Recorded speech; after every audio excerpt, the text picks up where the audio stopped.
So the mission of the intervention team is really to develop, implement, and coach others on the procedures of PBSS and the behavioral matrix in the common areas of the school.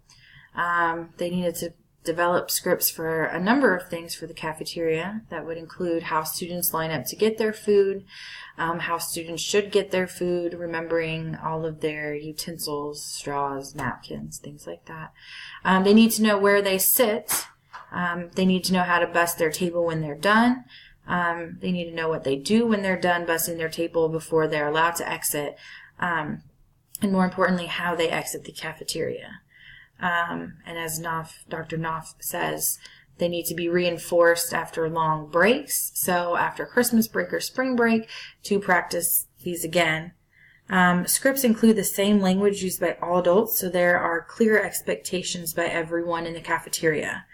At least the first day or two of school, or even if the school decides to begin this after a break, they need to do a practice run with all of the students. Even after learning the expectations, they need to have refresher trainings for both the students and the teachers throughout the school year.